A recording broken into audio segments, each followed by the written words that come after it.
Hello everyone. RO arrow के mains को लेकर के बहुत ज़्यादा लोग इस समय कॉन्शियस हैं, बहुत ज़्यादा वो परेशान हैं। लगातार उनके दिमाग में ये चीज़ें चल रही हैं कि एसए के लिए हम कौन सा सोर्स रेफर करें, जो गद्यांश पत्र लेखन वाला सेक्शन आता है उसके लिए हम कौन सा सोर्स रेफर करें। तो उसी क्रम में एक डाउट ये भी आ रहा था कि जो 10 नंबर का कंप्यूटर का सेक्शन आता है उसके जो क्वेश्चन आते हैं उनको किस तरह से डील करें, उनको कैसे तैयार करें। तो यहाँ पर मैं आपको एक सोर्स दिखाने वाला हूँ। मैंने आपको बताया था कि मैं आपको बता दूंगा, जब मैंने एसए और गद्यांश और पत्र लेखन के लिए वीडियो बनाया था तो उसमें मैंने आपको बता दिया था कि कंप्यूटर के लिए भी बता दूंगा।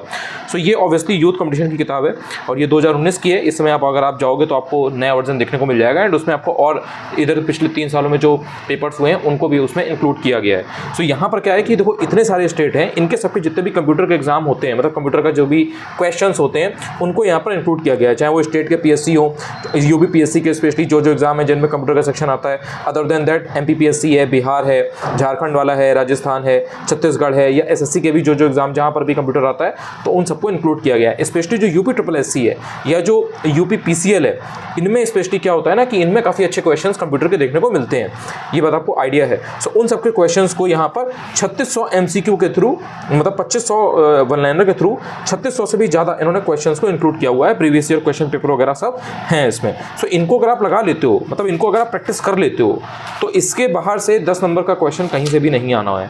अब आप सोचोगे कि 10 नंबर के लिए इतना ज़्यादा, ये सबसे कम है। मतलब इतना अगर आप बेसिक पढ़ लेते हो ना तो इसमें आपको कहीं भी कोई भी फिर डाउट नहीं रह जाएगा, क्योंकि आप ऑलरेडी इतना अच्छा एक नॉलेज बैंक, इतने अच्छा एक क्वेश्चन का बेस बना करके जा रहे हो। अब देखो जितने भी ये पीवाईक्यू यहाँ पर सबका मेंशन किया गया है कि फलाना एग्जाम में यहाँ पर कंप्यूटर के जितने भी क्वेश्चंस थे उसको इन्होंने इंक्लूड किया हुआ है। तो ये बहुत कॉन्फिडेंस देता है आपको। तो इस तरह से अगर आप तैयार कर लोगे, पढ़ लोगे तो फिर आपको बाद में दिक्कत नहीं होगी। और इसमें देखो वन लाइनर होते हैं लेकिन इसमें थोड़ा एक्सप्लेनेशन भी दिया गया होता है। जैसे यहाँ पर अगर आप देखोगे तो एक्सप्लेनेशन थोड़ा सा दिया गया है, तो उसको अगर आप पढ़ लेते हो तो कहीं ना कहीं आपका जो कॉन्सेप्चुअल अंडरस्टैंडिंग है वो भी डेवलप होती है, और जो एमसीक्यू की फॉर्म में चीज़ें हैं जो डायरेक्ट आती हैं वो तो आपको समझ में आता ही है। और इसमें बहुत सारे चैप्टर्स हैं जो आपको दिए गए हैं। सो डिफरेंट चैप्टर्स की डिफरेंट चीज़ें आप बेटर वे में समझ पाते हो। अब जैसे ये है तो यहाँ पर इन्होंने जो भी कंप्यूटर की जनरेशन्स रही हैं तो उनसे रिलेटेड कौन कौन से लोग रहे हैं, चाहे वो हार्डवेयर हो, सॉफ्टवेयर की बात हो, मेमोरी की बात हो, या जो साइंटिस्ट मेन रहे हैं वो हो, कोई भी लोग जो भी उससे रिलेटेड इंपॉर्टेंट रहे हैं उन सब के बारे में यहाँ पर टेबल के थ्रू समझाया गया है।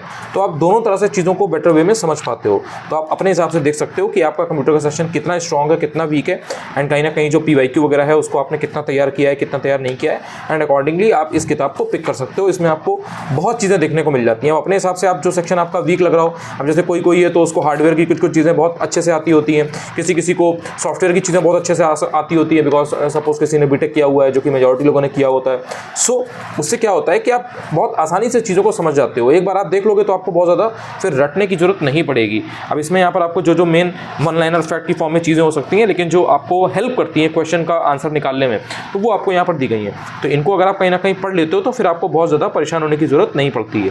तो आप अपने हिसाब से बुक स्टोर पर जाकर के इस किताब को देख लो, चाहे प्रोग्रामिंग की वगैरह की बात हो, जावा है या मशीन लर्निंग है, जो बेसिक चीज़ें होती हैं सब इसमें आपको दी गई हैं। चाहे डेटा रिप्रेजेंटेशन हो, नंबर सिस्टम हो, बाइनरी नंबर वगैरह क्या होता है, सारी चीज़ें आपको दी गई हैं। तो मतलब इतना अगर आप पढ़ लेते हो बेसिक भी, मतलब आपने 2-3 बार भी इसको रीड कर लिया तो कहीं ना कहीं 10 नंबर का कंप्यूटर का सेक्शन आपका प्रॉब्लम में नहीं आएगा। ये बात आपको ध्यान में रखनी है।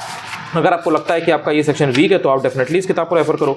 अगर आपका बिना पढ़े हो जाता है तो फिर कोई इतना परेशान होने की बात नहीं है। सिर्फ और सिर्फ पीवाईक्यू को आप कर लो एंड उसी के सारे आप 10 नंबर का सेक्शन अटेम्प्ट कर सकते हो। 4-5 नंबर, 6 नंबर, 7 नंबर जो आए वो आपको ही पता रहेगा। बस ये है कि 10 नंबर बहुत ही सॉलिड होते हैं। अगर आप पढ़कर जाते हो एंड थोड़ा सा बेटर वे में चीज़ों को तैयार करते हो तो कहीं ना कहीं आप अपने कॉम्पिटिटर से एक एज बना करके चलते हो 1-2 नंबर का।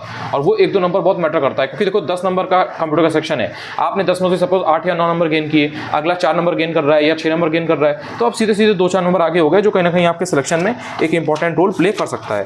सो आई होप कि अब आपको आइडिया लग गया होगा एंड आपने किताब देख ली होगी, तो अपने हिसाब से आप देख सकते हो। Thank you so much.